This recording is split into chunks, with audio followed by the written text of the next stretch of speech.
hundreds of clubs have been formed. The hoodlifters, the Arabs, throttle jammers, shifters, chaparrals, knuckle busters, clutchers club, dusters, sidewinders, and others with equally fanciful names. On June 12, 1962, a tragic event in the life of George Lucas almost changed the history of cinema.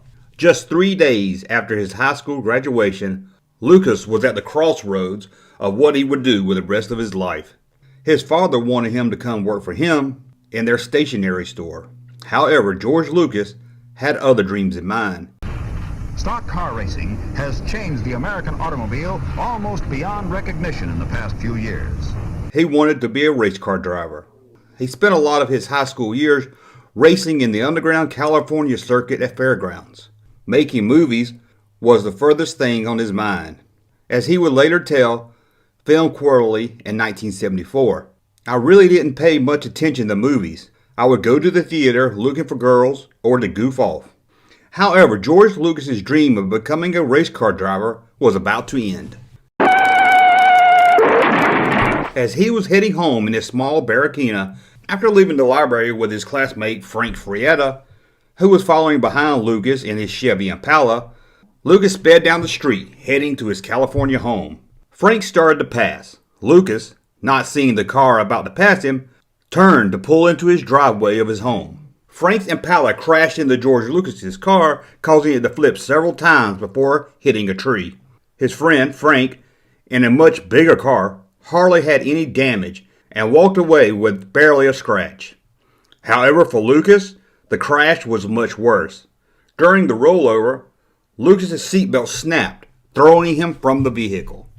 Thankfully, a bystander who saw the wreck pulled Lucas clear of the wreckage and called for an ambulance. Soon paramedics arrived to find Lucas not breathing and having no heartbeat. He was rushed to the local hospital in critical condition. His lungs were crushed, and he hovered close to death for the next 2 weeks. It would take him several months to recover. While recovering, he had time to think about his dream of becoming a race car driver. I spent some time in the hospital, and I realized it probably wouldn't be smart for me to race cars, he told Starlog magazine in 1981. He goes on to add that before the car accident, he knew the dangers of car racing and how close to the edge he was. But once you go over that edge, you realize what's on the other side, and it changes your outlook. The odds are against you. Stay in long enough, it will happen to you, George Lucas told Starlog. After being released from the hospital, Lucas had a new outlook on life and new dreams. He enrolled himself into junior college. From there, the rest is history. It makes one wonder how life would have been for pop culture, Star Wars fans, and Hollywood if Lucas passed away that day, or didn't even have the wreck at all. The world would be a much different place. As George Lucas went on not only to make one of the biggest pop culture films ever made with Star Wars, he also changed how movies were made with the founding of Industrial Light and Magic, and how movies were heard with THX, and so much more. If he wrecked earlier on his way home, things could have been different, as the bystander who pulled George from the wreckage would not have been there. Who was this hero that saved George Lucas after the wreck? His name is basically unknown. However, his grandson, Ricky Phillips, would go on to play bass for Bad English and later with Styx.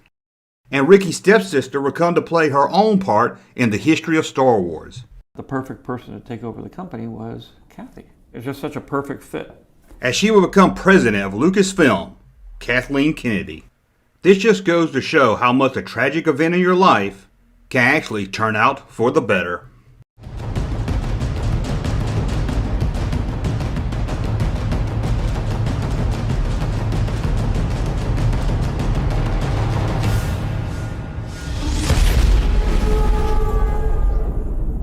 Hey, Junkman channel popping though.